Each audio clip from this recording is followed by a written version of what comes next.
যেন গৃহকর্মী আপাকে মাত্র ১টা কি ২টা কাজ বাদ দিছি। কিন্তু সেই ১টা ২টা কাজের পরিবর্তে আমার কাছে মনে হয় আমি সারাটা দিন কাজ করতেছি। সেই ঘুম থেকে ওঠার পর থেকে রুশদার টিফিন রেডি করা থেকে শুরু করে রুশদাকে স্কুলে দিয়ে আসার পর থেকে মনে হচ্ছে আমি সারাটাক্ষণই কাজ করতেছি। আর মনে হচ্ছে ৫ মিনিটের কাজ যেটা গৃহকর্মী আপা ৫ মিনিটে করতো, মনে হয় আমার সেই কাজটা ঘন্টা বা ১.৫ ঘন্টা সময় লাগে। যেমন ধরো গৃহকর্মী আপা একটা মসলা ভুনা করবে ৫ মিনিট, আর সেই তরকারিটা রান্না করবে ৫ মিনিট, মোট ১০ মিনিট। কিন্তু সেই একই কাজ করতে আমার সময় লাগে প্রায় ১ ঘন্টা। এর অবশ্য আরো একটা কারণ থাকতে পারে। যেমন আমার কাজ করার অভ্যাস ছিল না, হঠাৎ করে কাজ করছি, এই কারণেও হতে পারে। আমার মসলা ভুনা করতে সময় লাগে ০.৫ ঘন্টা। সেই একই মাছ বা তরকারি রান্না করতে সময় লাগে আরো ০.৫ ঘন্টা।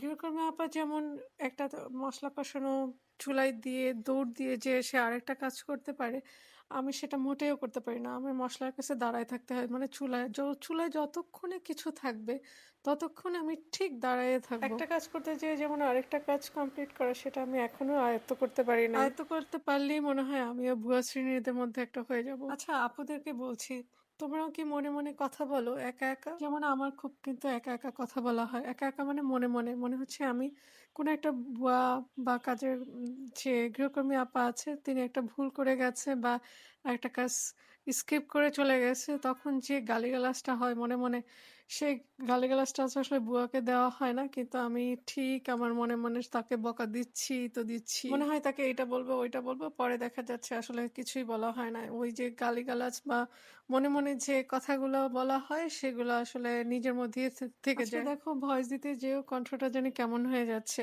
এত টায়ার্ড লাগছে। মুহূর্তের জন্য আসলে রেস্ট ছিল না আজকে। সারাদিনই টুকিটাকি এই ঘর মোছা, এই কাজ সেই কাজ, বিশেষ করে রান্নার কাজটা এবং ব্রেকফাস্ট নিজেরটাই যতটুকু সময় নিয়ে করা হয়, তাও আবার এর মধ্যে কিছুটা ভিডিও করা হয়, যার কারণে আবার এডিট করা হয়, আবার অন্যের রিপ্লাই কমেন্ট করতে হয়। আসলে সবকিছু মিলায়া এত বেশি ব্যস্ত সময় কাটছে যা বলার বাইরে। আজকে অনেক অনেক বছর পরে মনে হলো যে একটু মৌসুমী ভর্তা খাবো। এটা আমাদের দেশে বলা হয়, আমাদের যে গ্রামের বাড়ি এখানে বলা হয় মৌসুমী।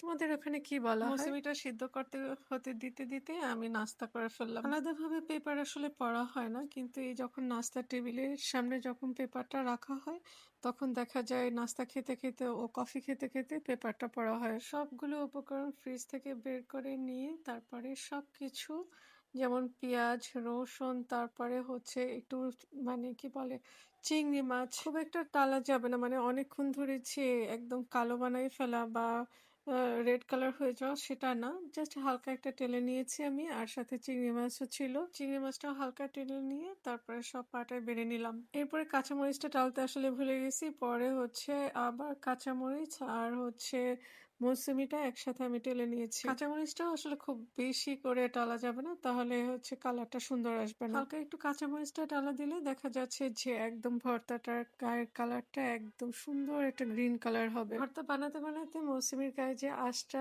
আসছিল সেগুলো আমি উঠায় ফেলছি। তারপরে একদম শেষে হচ্ছে আমি দিয়েছি ধনিয়া পাতা। লবণ কিন্তু আমি শুরুতেই দিয়েছিলাম। একদম সুন্দর করে মাখিয়ে তারপর এরকম করে তুলে নিলাম। তারপর উপর থেকে আবার একটু সরিষার তেল দিয়ে দিয়েছিলাম। এর পরের ঘটনাটা তো তোমরা জানোই, পাটায় মেখে তারপরে মজা করে ভাত খেলাম। এত বেশি মজা হয়েছে যা বলার বাইরে। সেই মনে হচ্ছে ছোটবেলার খাবারটা অনেক অনেক বছর পরে হচ্ছে খেলাম। ভিডিওটি কেমন লাগলো অবশ্যই কমেন্ট করে জানাবে। তোমাদের সাথে গল্প আমার হতেই থাকবে। ততদিনই তোমরা ভালো থেকো, সুস্থ থেকো।